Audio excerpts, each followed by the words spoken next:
Today on Disney's 11 Things You Should Never Do on a Disney Cruise. From armed guards to general practices, we've got some surprises in here. And speaking of armed guards, we're going to start right there. One thing you should never do on your Disney cruise is lie, and specifically here, we're talking about pregnancy. It's kind of a general policy that you don't really want to travel in the third trimester of your pregnancy. Some travel options will let you get a note from your doctor stating that you are fit to travel. Disney Cruise Line is not one of those places. Now, there's a lot of articles about this one because armed guards escorted her off a Disney cruise for being too pregnant. Yes, that's right. Armed guards for being too pregnant.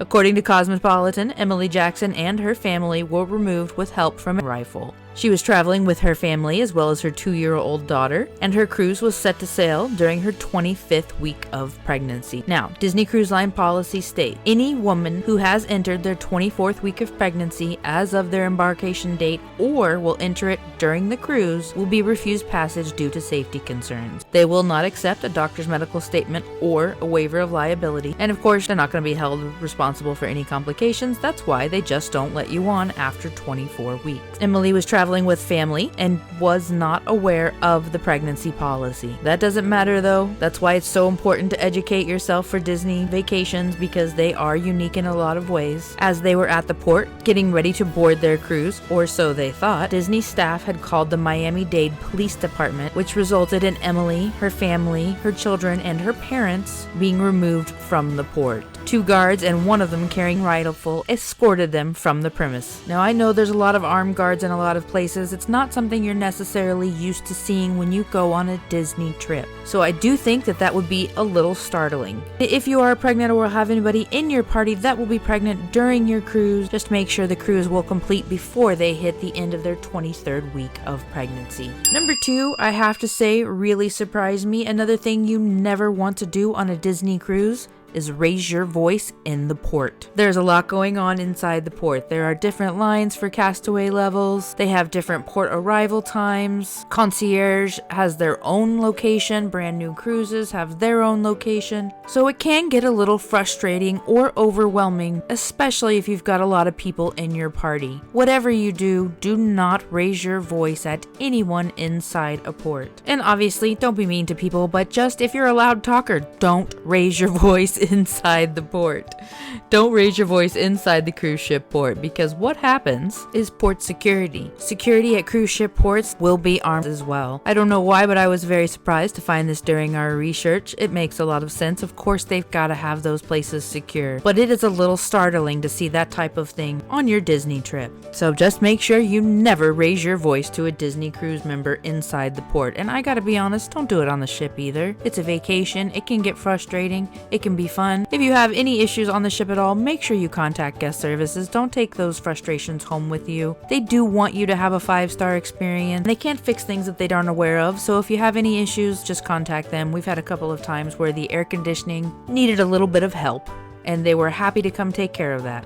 Number 3 is also very important with Disney Cruise Line now. You need to make sure that you are not early or late for your port arrival time. Those port arrival times can be secured during your online check-in. That's when you're going to go onto their website or onto the Navigator app, which, by the way, pro tip, download that Navigator app as soon as you book your cruise. It's the Disney Cruise Line Navigator app. You'll be able to do your check-in from here. You can link together your parties, activity selections. You will have everything you need once you are on the ship. Your daily Navigator schedule, activities of events will be on there. Your menus from all the restaurants, room service, etc. Character meet and greets.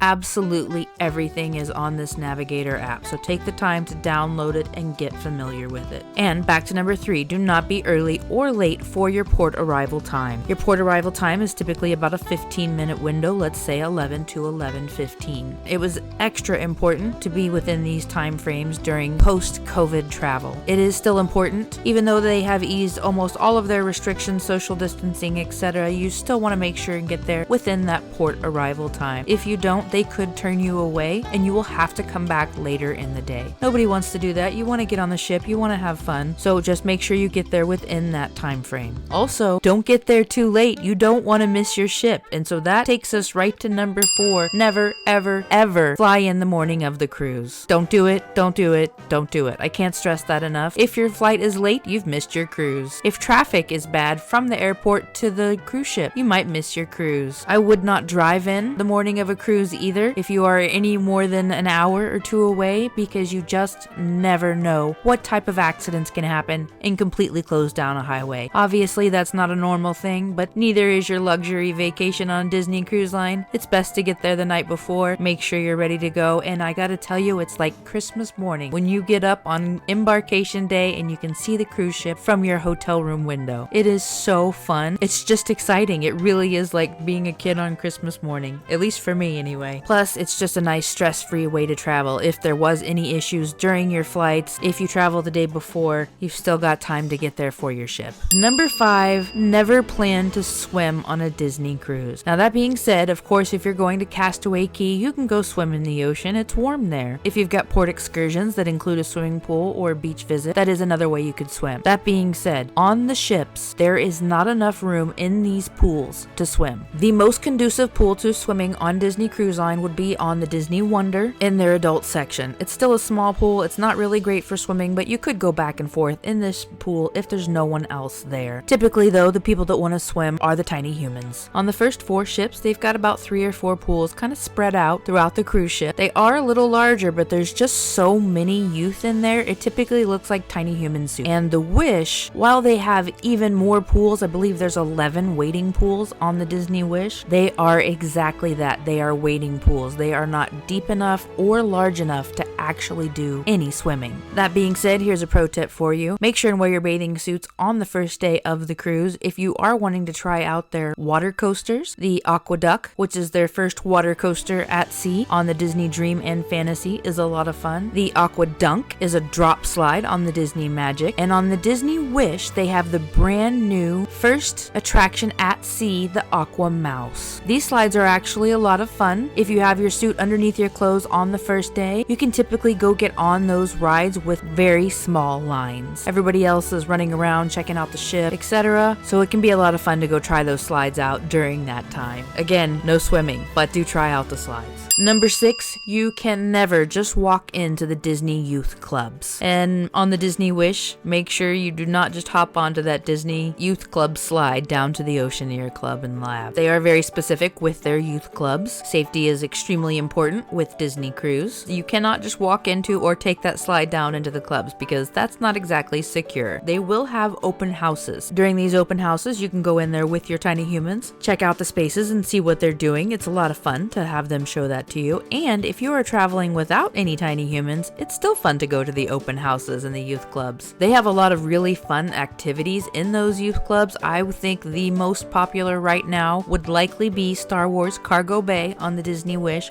or the simulator that they have on the Disney Wish in the Oceaneer Lab. With that simulator, they can create their own roller coaster and then they get to ride it. How cool is that? I definitely want to try that out at some point. And the slide just looks fun too. The policy with Youth Club is that you want to get on there on the first day, go check them in, get their little band. The band tells exactly where they're at all times, so they're easy to find. And the Vibe takes the whole no parents policy up a notch, especially on the Fantasy and Dream. The entrance to Vibe in the evening especially is this metal door that looks really cool. There's a light changing hallway that you walk through to go into the club. During regular hours, those doors are shut and you cannot just walk in there. You have to have your badge that lets you in, and so if you're a parent, you can't just walk in there, which is kind of cool, I think, for them. Obviously, if you need to speak to your teenager, you can make that happen. You can just call. There's a phone right there. But still, very cool for them, I think. And on the Wish, that slide takes them straight down to the kids area, so the adults adults check them in up on deck, and then they can take the slide right down into the youth club. They also have something that I had never realized before. In between Oceaneers Club and Lab, there is actually an internal hallway that is just for the youth to travel from one to the other. They really have thought of everything. Just make sure you stick to open house hours for your explorations. Never just go in there during their normal youth club hours. Number 7, if you are a smoker, make sure you do not smoke on your veranda. If you are smoking in your stateroom or on the veranda, they will charge a $250 fee for cleaning. They do have designated smoking areas on board on the Disney Magic and Wonder. It's on deck 4 from 6 p.m. to 6 a.m. and deck 9 portside forward at any time. The smoking section can also be a nice little place to get away. There's not always a lot of people there. Sometimes there are. Some people like to go get some cigars from ports, enjoy it with some whiskey or something out there. Totally understandable, of course, regular cigarettes. But what you see is a different area at the ports. We saw these little guys that were so cute. And sometimes it's just a quiet place to sit because there's just not very many people there. I was quite surprised at that. The Disney Dream and Fantasy also have a deck 4 location from 6 p.m. to 6 a.m. In addition, they have deck 12 and deck 13 locations. Some of the ships will have cigars for sale on the ships as well. That can be another nice way to end the evening. Number 8 is a common Disney thing. Never arrive exactly when something starts. You're not going to get a seat. At least it's very likely that you won't. They have amazing entertainment Broadway style shows on board, movie theaters, music, trivia, Match Your Mate, which is a really fun game show in the evening just for the adults. Anything that you are going to, whether it is adult only, family, youth specific, make sure you get there at least 10 or 15 minutes early to grab your spot. Sometimes people will get there a little bit earlier than that. If you get there about 15 minutes before any activity starts, you're most likely going to get a place to sit. But if you go in there exactly when it starts or even a few minutes before it starts, it is very likely that all the seating will be taken. Obviously, you can stand and watch, no problem there, but if you want a good seat, you want a good view, just make sure you get there early. Don't ever arrive exactly on time for any activities on the ship. You are looking at missing out that way. Especially during the Maritime cruises, they'll have Santa and Mrs. Claus and many others inside the atrium, and people will be everywhere. They'll be all packed in on the main deck, and then also the next 2 decks up, people will be surrounding that area looking down. So just make sure you get there to get your spot. And that's the same thing with the shows on deck. These things get really full. It's like the whole pandemic never even happened. I did not think things would go back to normal that way, but absolutely they have. People are jammed in there. Make sure you get your spot. I like to get there a little bit early to get a spot up a deck or two. It usually just feels a little more open to me, even though there will be people all around that perimeter. It is Disney after all, so there will be a little bit of waiting in lines. Not nearly what you're going to experience at the parks, of course, but the dynamic does still exist on Disney cruise ships. Number 9, don't yell at people on the cruise ship also. Sometimes people have a little bit too much to drink, get a little excited. You want to be careful with that on Disney Cruise Line. They do have security on the ship, and they're not going to just come get you for talking a little too loud. It's nothing like that. But I have seen somebody have a little bit too much to drink on Disney Cruise Line, and they did come talk to him, and they left. So I don't know exactly where they went, but they do have cruise jail on cruise ships. Well, that's what they call it. It's technically some secured quarters. Now, this isn't going to be general actions. This really has to be where someone is yelling, getting belligerent, assaulting somebody. But if those actions occur, they will put you in the Disney jail. They either have a location on ship that is secure that they will hold someone until they get back to port and can turn them over to the proper authorities. And I have seen on the Diz boards, absolute worst case, if they need to, they will post security outside the stateroom so the person is unable to leave. I have only seen security approach somebody once, and it was someone who was clearly highly intoxicated and perhaps just needed a little bit of a dry out spell. But just because it's Disney, but you know Disney, they like to keep things secure, and absolutely every cruise ship out there has something like this because you want to keep all the other passengers safe as well. Number 10, never forget to pack your bonine. B-O-N-I-N-E. Not only don't forget to pack it, but make sure you don't forget to take it starting one day before your cruise.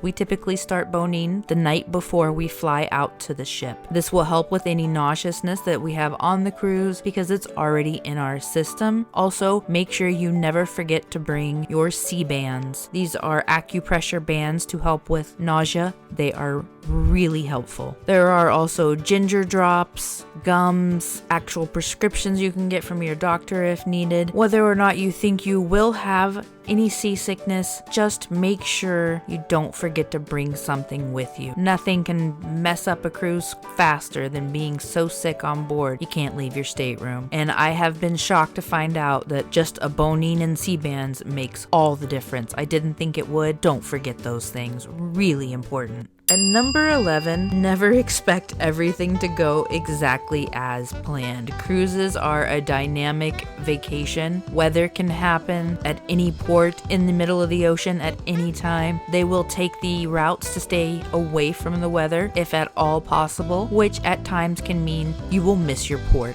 So going into your Disney cruise vacation, it's just best if you do not expect things to go exactly as planned, because it's very rarely going to happen. People get tired, overwhelmed. There's things you had planned you thought you would do that you just don't want to, and that is all great. Leave that awareness in your schedule. Don't plan it like you do Disney World, where you've got to have every minute, every reservation. You've got a little more free flow on a Disney cruise. It's a smaller location. Just don't schedule every single minute and expect to stick to all of that, because you want to enjoy your vacation. And I've got to say, the absolute pro tip is never stop looking for the Disney magic. Disney magic happens on a cruise ship in so many ways at so many times, but if you stop looking for it, you're not gonna see it at times. Don't ever stop looking for that Disney magic. That's why we go. That's why it's so fun. From the big humans to the tiny humans, everyone loves Disney magic. Never stop looking for it. Never stop expecting it. What you focus on expands, and of course we all love some Disney magic. That's why we're here. As Walt Disney once said, when you're curious, you find lots of interesting things to do. Never lose that curiosity in looking for the magic on Disney Cruise.